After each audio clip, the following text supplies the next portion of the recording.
जय हिंद। आज हम जानेंगे उधम सिंह के बारे में, जिन्होंने लंदन जाकर जलियांवाले नरसंहार का बदला लिया।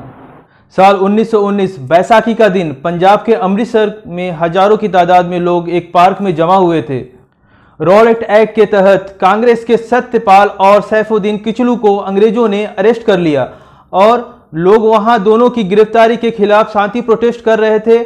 जनरल डायर ने अपनी फौज के साथ वहां आ धमका और घेर लिया और न तो प्रदर्शनकारियों को उसने जाने को कहा और न ही कुछ वार्निंग दी। डायर ने बस एक काम किया, उसने अपने फौज को फायरिंग करने का ऑर्डर दिया। फिर शुरू हुआ नरसंहार। अंग्रेजों ने उन मासूम लोगों पर दनादन गोलियां चलाईं। फिर उस फायरिंग में बहुत सारे लोगों ने अपनी जान गंवा दी। बाग का इकलौता एग्जिट पोल अंग्रेजों ने बंद कर रखा था। लोग बचने के लिए पार्क की दीवार पर चढ़ने लगे। कुछ लोग जान बचाने के लिए कुएं में कूद गए। गोरों की इस हरकत से सब गुस्साए बैठे थे। इस घटना से एक इंसान था जो इस घटना से ज्यादा गुस्साया था। उसने जनरल डायर को टपका डालने के लिए मन बना लिया था। ये थे सरदार उधम सिंह। सरदार उधम सिंह की जिंदगी से जुड़े कुछ किस्सों पर नजर डाल लेते हैं। सरदार उधम सिंह 26 दिसंबर 1899 को पंजाब के संगरूर जिले के सुनाव गांव में पैदा हुए।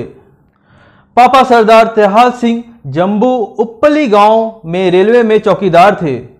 पापा ने नाम दिया था शेर सिंह। इनके एक भाई भी थे, मुक्ता सिंह। 7 साल की उम्र में उधम सिंह अनाथ हो गए। पहले माँ चल बसी और उसके 6 साल बाद पिता की मृत्यु हो गई। माँ बाप के मरने के बाद दोनों को अमृतसर के सेंट्रल खालसा अनाथालय में भेज दिया गया। वहां लोगों ने दोनों भाइयों का नया नाम दिया। शेर सिंह बन गए उधम सिंह और मुक्ता सिंह बन गए साधु सिंह।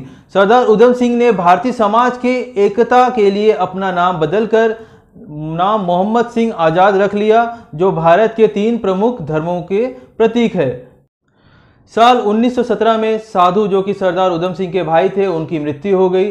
साल 1918 में सरदार उधम सिंह ने मैट्रिक के एग्जाम को पास किया और साल 1919 में उन्होंने अनाथालय को छोड़ दिया। उधम सिंह के सामने ही 13 अप्रैल 1919 को जलियांवाला बाग का नरसंहार हुआ था। उन्होंने अपनी आंखों से जनरल डायर की करतूत को देखा था। वे गवाह थे उन हजारों भारतीयों की हत्या के, जो जनरल डायर के आदेश पर गोलियों के शिकार हो गए थे। यही उधम सिंह ने जलियांवाला बाग की मिट्टी को अपने हाथों में लिया और प्रतिज्ञा की कि जनरल डायर और उस समय के तत्कालीन गवर्नर माइकल ओडवायर को सबक सिखाऊंगा।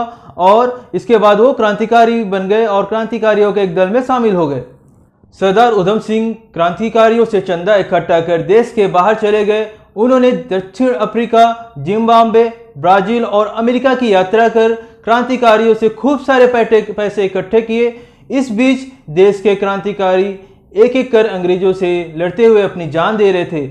ऐसे में उनके लिए आंदोलन चलाना मुश्किल हो रहा था, पर वो अपनी प्रतिज्ञा को पूरी करने के लिए मेहनत कर रहे थे। उधम सिंह के लंदन पहुंचने से पहले जनरल डायर बीमार के चलते मर गया। ऐसे में उन्होंने अपना पूरा ध्यान माइकल ओडवायर को मारने पर लगाया और उसने उसको पूरा किया। उधम सिंह को भगत सिंह बहुत पसंद थे और वो उनके काम से बहुत ही इम्प्रेस थे।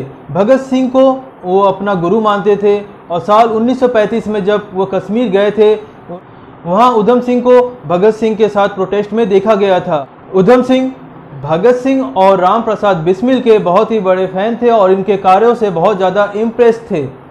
सरदार उधम सिंह, जो कि जलियांवाला बाग के कांड से बहुत ही आक्रोशित थे और जनरल डायर की 1927 में ब्रेन हैमरेज से मृत्यु हो गई और उसके बाद उधम सिंह का आक्रोश का निशाना बन गया सीधे उस समय के पंजाब के गवर्नर फ्रांसिस ओडायर, जिसने नरसंहार को उचित ठहराया था। और 13 मार्च 1940 को royal central Asian society London के कॉक्सटन हॉल में बैठक थी और वहाँ माइकल ओडवायर भी एक स्पीकर था और उधम सिंह उस दिन वहाँ पर टाइम पे पहुँच गए। सरदार उधम सिंह ने एक किताब में अपने रिवॉल्वर को छुपा रखा था। उससे उन्हें अपने हथियार को छुपाने में आसानी हुई और बैठक के बाद दीवार के पीछे से उधम सिंह ने मोर्चा संभाला और माइकल ओडवायर को निशाना बनाया। उधम सिंह की चलाई हुई 2 गोलियां ड्वायर को लगी और उसकी तुरंत मौत हो गई।